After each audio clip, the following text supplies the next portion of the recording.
गांव की जिठानी। शांति अपने दो बेटों अर्नव और आरुष के साथ शांति से जीवन बिता रही थी। लेकिन शांति के पति सोहन से उसकी कभी कभार थोड़ी अनबन हो जाती थी।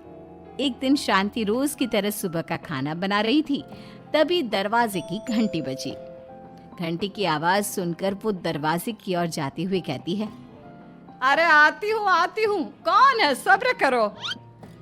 शांति दरवाजा खोलती है तो देखती है कि उसके जेठ मोहनदास सामने खड़े होते हैं। वो सक पकाकर अपना घूंघट करती है और पैर छूकर कहती है, आइए आइए जेठ जी।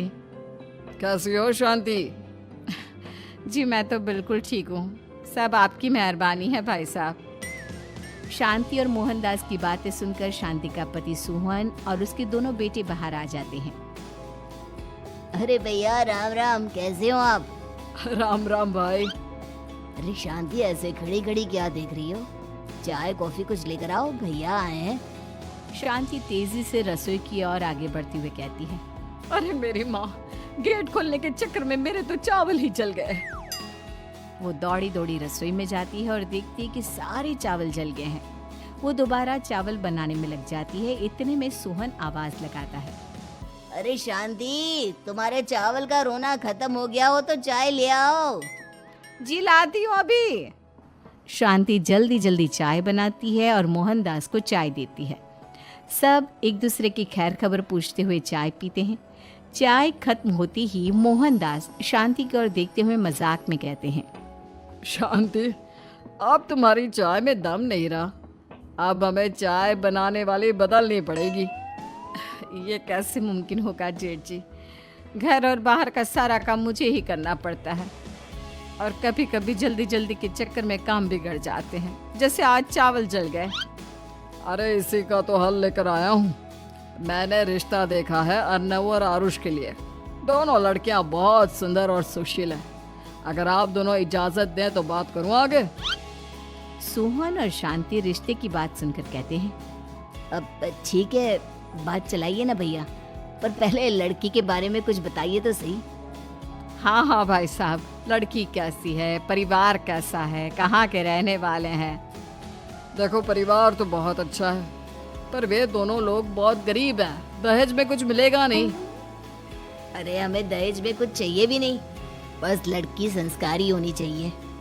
एक लड़की तो पढ़ी लिखी है और शहर की रहने वाली है, और दूसरी अपनी गरीबी की वजह से पढ़ न सकी और गांव में रहती है। लेकिन दोनों है बहुत खूबसूरत। अगर तुम सबको देखते ही पसंद ना आ जाए तो मेरा नाम बदल देना। हाँ, पर तो हम आंखें मूंद कर भरोसा कर सकते हैं भैया। आप आगे बात चलाइए, हम शादी करने को तैयार हैं। कुछ ही दिन में अर्नव और आरुष की शादी हो जाती है। आरुष की शादी अनपढ़ लड़की मंजरी से हो जाती है, जो कि बहुत भोली भी होती है। और अर्नव की शादी पढ़ी लिखी लड़की तनुजा से हो जाती है, जो कि घमंडी और चालू होती है।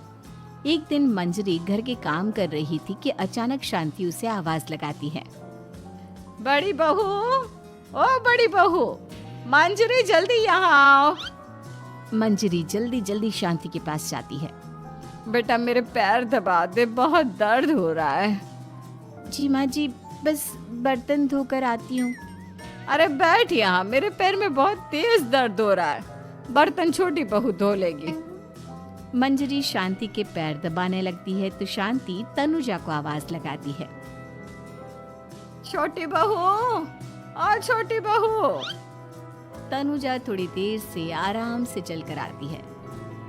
जी माँ जी, आपने बुलाया मुझे? आपको कोई काम था क्या? तू कुछ काम कर रही है या? शांति की बात काटते हुए तनुजा बोलती है, कुछ नहीं माँ, फोन पर अपने घर पर बात कर रही थी। अरे बाद में बात करियो अपने घर वालों से, पहले जाके बर्तन धो ले। तनुजा मुंह बनाते हुए अपनी जिठानी की ओर देखती है और मन ही मन कहती है, ये महारानी वहाँ बैठी है, ये नहीं कि बर्तन धो ले। मैंने इतनी पढ़ाई बर्तन धोने के लिए की थी क्या? तनुजा दांत पीसकर वहाँ से चली जाती है। अगले दिन सब दफ्तर चले जाते हैं, तभी डाकिया चिट्ठी लाता है। शांति चिट्ठी लेकर मंजरी से कहती है, बड़ी बहू, जरा छोटी बहू को बुलाना, एक चिट्ठी आई है। मेरी तो आंखें कमजोर है तो मुझसे पढ़ा नहीं जाएगा।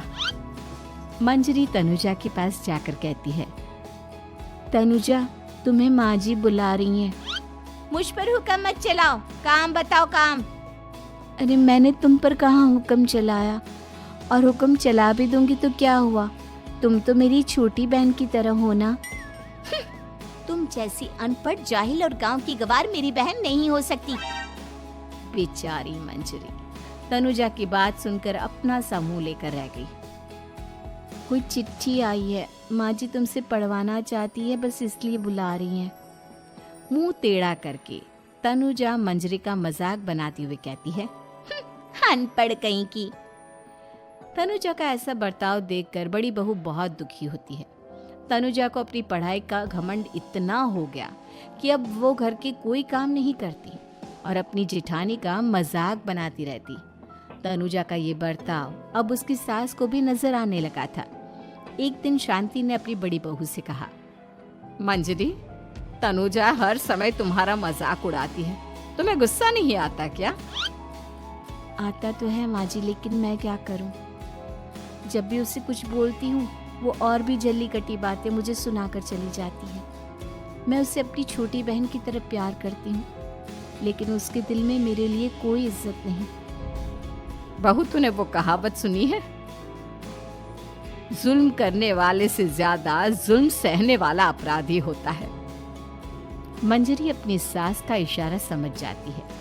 वो अपनी देवरानी को सबक सिखाने की ठान लेती है और एक दिन शांति अपनी दोनों बहुओं के साथ बैठी थी तो शांति अपनी बड़ी बहू से पूछती है, अरे बहू, शाम होने को है, कुछ सोचा है क्या बनेगा खाने में? माँ जी मेरे तो सर में बहुत दर्द है आज। मेरी प्यारी देवरानी ही कुछ अंग्रेजी खाना बनाकर खिलाएगी। सुना है पढ़े लिखे लोग अंग्रेजी खाना बहुत अच्छा बनाते हैं, क्यों तनुजा?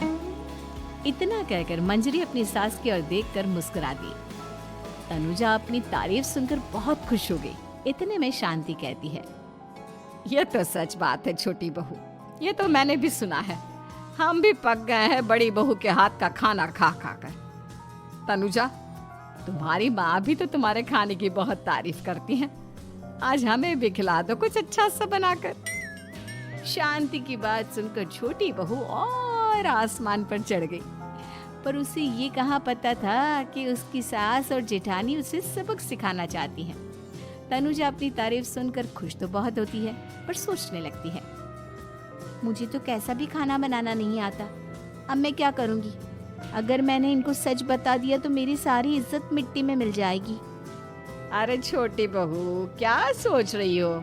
खिलाओगी ना अपने हाथ का अंग्रेजी खाना? छोटी बहू हाँ में सर हिला देती है। अचानक से उसके दिमाग में एक आइडिया आता है, मैं इंटरनेट से देखकर कुछ बना लेती हूँ, मेरी वाहवाही पूरे घर में हो जाएगी। मुझे कौन सा रोज रोज बनाना है। माँ जी, आज आप सबको ऐसा खाना खिलाऊंगी कि। इतने में शांति छोटी बहू की टांग खींचते हुए कहती है कि पता नहीं कैसा खाना खिलाओगी, ए ऊपर वाले हमारी रक्षा करना। इतना बोलकर शांति और मंजरी दोनों जोर जोर से हंसने लगते हैं। अब तनुजा रसोई घर में चली जाती है और खाने की तैयारी करने लगती है, पर उसे रसोई घर की चीजों के बारे में तो कुछ नहीं पता। जैसे तैसे सारी चीजें निकालती है और इंटरनेट पर देखकर खाना बनाती है। कुछ ही देर में सब लोग घर आ जाते हैं। अरे सुनते हो, आज का खाना हमारी छोटी बहू बना रही है। अरे वाह, आज तो फिर कुछ अंग्रेजी खाना खाने को मिलेगा। कुछ ही देर में खाना बन जाता है तो छोटी बहू सबका खाना लगा देती है। इतने में बड़ी बहू कहती है, क्या बात है देवरानी जी, आज तो बहुत अच्छी खुशबू आ रही है।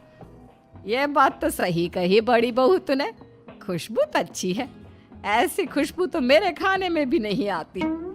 सब मिलकर छोटी बहू की बहुत तारीफ करते हैं और छोटी बहू 7वें आसमान पर बैठ जाती है। अब सभी खाना खाते हैं। जल्दी जल्दी दो, अब तो मुंह में पानी आ रहा है। हाँ हाँ, मुझसे भी नहीं रुका जा रहा। जैसे ही सोहन एक निवाला खाता है तो उसकी आंखों से पानी आने लगता है। ये देखकर शांति सोहन से पूछती है, क्या हुआ जी? खाना इतना अच्छा बना है कि आंखों से पानी आ गया। सोहन चुप रहता है और धीरे धीरे से खाना शुरू कर देता है। इतने में सोहन छोटी बहू से कहता है, बेटी तुम भी तो खाओ, तुम क्यों रुकी हो? खाना सच में बहुत अच्छा है। ये कहकर सोहन जोर से हंस देता है। फिर सब खाना खाने लगते हैं, लेकिन खाने में नमक और मिर्च तेज हो गई थी। तनुजा से कोई कुछ नहीं बोलता, बल्कि उसे भी खाने को कहते हैं। जैसे ही छोटी बहू खाना खाती है, वो पानी पानी कहकर चिल्लाती है, पानी, इसमें तो पानी। ये खाना तो सच में इतना अच्छा बना है कि हमारे साथ साथ देवरानी जी भी इसके स्वाद को कभी नहीं भूल पाएंगी। सही कहा बहू। तनुजा को अपनी गलती का एहसास हुआ और उसने अपनी सास से कहा, माँ जी ये मेरी गलती नहीं है, इंटरनेट पर दिखाया था कि 4 चम्मच नमक और मिर्च डालने हैं। अब मंजरी को भी मौका मिल गया और उसने तनुजा पर तंज कसा।